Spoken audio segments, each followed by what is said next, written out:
This is a presentation of the CVPR paper, Understanding and Improving Source-free Domain Adaptation from a Theoretical Perspective.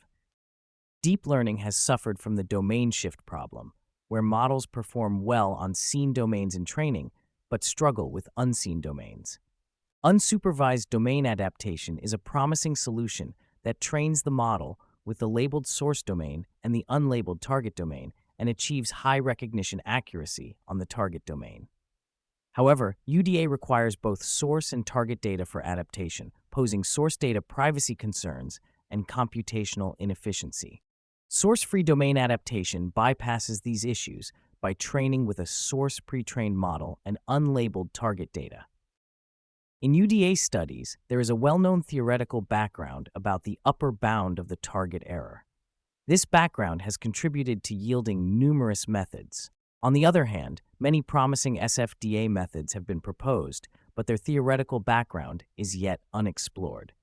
Our motivation is to give a theoretical understanding of SFDA and develop an improved SFDA method based on those insights. First, we explain the theoretical understanding of SFDA. Previously, some reported that existing methods have a common feature that their training loss is composed of discriminability and diversity losses. Discriminability loss enhances the model discriminability to the unlabeled target samples, while diversity loss ensures that the model has predictions for diverse classes. This finding is essential for understanding SFDA, but why are these losses so important? To answer this question, we introduce self-training theory based on expansion assumption. In this theory, the model trained on the objective with self-training term and constraint term will have upper bound on the target error. Specifically, self-training term requires prediction consistency against data augmentations, while constraints assigns a certain portion of predictions to all classes. In our work, we found that the importance of the discriminability and diversity losses of SFDA can be interpreted through the introduced theory. Specifically, the discriminability loss of SFDA acts the same as the self-training term of the theory's training objective, and the diversity loss corresponds to the constraint term. This indicates that the theory is applicable to SFDA, and thus, SFDA model will also have an upper bound on the target error.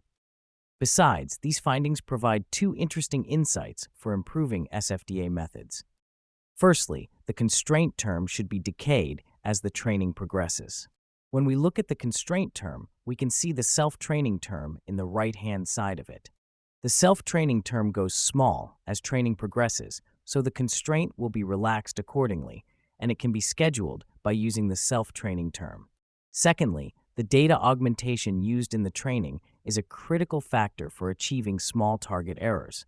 The upper bound of the target error becomes smaller as the strength of the data augmentation becomes larger, and the prediction inconsistency of the ground truth model becomes small.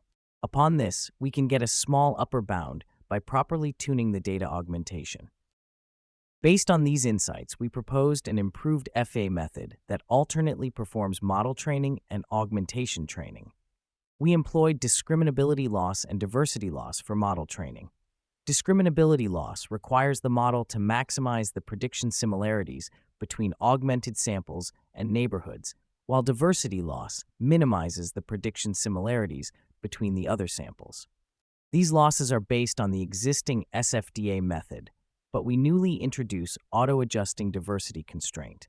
We design the coefficient of the diversity loss to be automatically adjusted by the discriminability loss. From our theoretical insights, the constraint term should be decayed, and the decaying schedule can be easily controlled by the discriminability loss.